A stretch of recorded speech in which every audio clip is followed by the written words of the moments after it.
اور یاد رکھو من مات علی حب آل محمد مات شہیدہ، جو بندہ حب آل محمد میں محبت اہل بیت میں اس دنیا کو چھوڑ گیا وہ شہادت کی موت مرا ہے۔ بولو سبحان اللہ، زور سے بولو ذرا سبحان اللہ۔ سبحان اللہ۔ صاحبان ذی الوقار اپنے اپنے حلقہ احباب میں آپ لوگوں نے طرح طرح کے مولوی دیکھے ہیں۔ محمد علی جوہر نے کہا تھا قتل حسین اصل میں مرگ یزید ہے، قتل حسین اصل میں مرگ یزید ہے، اسلام زندہ ہوتا ہے ہر کربلا کے بعد۔ یہ محمد علی جوہر کا کہنا ہے۔ اور ایک اور شاعر ہے وہ کہتا ہے خوشبوئے خود گئی خاک شفا کے بعد، خوشبوئے خود گئی خاک شفا کے بعد، جنت کا نام آنے لگا کربلا کے بعد، جنت کے نام آنے لگا کربلا کے بعد، بعد از حسین کوئی نہ حسین ہے اور نہ کوئی کربلا اس کے بعد کربلا ہے۔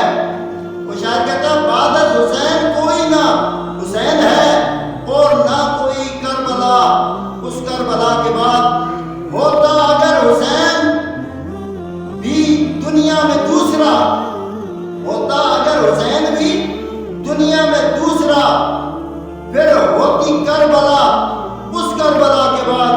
اب خود غلط ہے حضرت جوہر کا یہ کہنا، محمد علی جوہر نے یہ کہا تھا نا، اب خود غلط ہے حضرت جوہر کا یہ کہنا اسلام زندہ ہوتا ہے ہر کربلا کے بعد۔ تسلیم روح جوہر مرحوم پہ کرے، تسلیم روح جوہر مرحوم یہ کرے، اسلام زندہ ہو چکا بس اس کربلا کے بعد، اسلام زندہ ہو چکا اس کربلا کے بعد۔ سامعین گرامی قدر،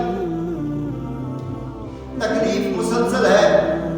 یزید کا چاہنے والا سادات پر کیچڑ اچھالنے میں شب و روز مصروف ہے۔ کبھی بکواس کیا اس نے امام زین العابدین کا نام اپنے بچوں کے ساتھ نام مت رکھو، کبھی وہ بکواس کر رہا ہے، کہتا ہے اگر غیر سید عالم دین نہ ہو اور ایک سید عالم دین نہ ہو تو غیر سید اس سے افضل ہے۔ اس نالائق سے اس کا مقل سے یہ پوچھنا تھا، اور جائے تجھے اگر یہ شک پڑ گیا کہ عالم دین افضل ہے سید سے، تو یہی تو سوال تھا جس سوال پہ تیرا بڑا پیر ذلیل ہوا ہے، جنت سے روندہ درگاہ کر دیا گیا ہے۔ وہ کہہ رہا تھا انا خیر منہ، میں اس سے بہتر ہوں، میں اس سے بہتر ہوں، اور جس کو وہ اس کہہ رہا تھا وہ اس کا نمائندہ تھا جسے اللہ کہہ رہا تھا وَإِذْ قَالَ رَبُّكَ لِلْمَلَائِكَةِ إِنِّي جَاعِلٌ فِي الْأَرْضِ خَلِيفَةً۔ اب بنائے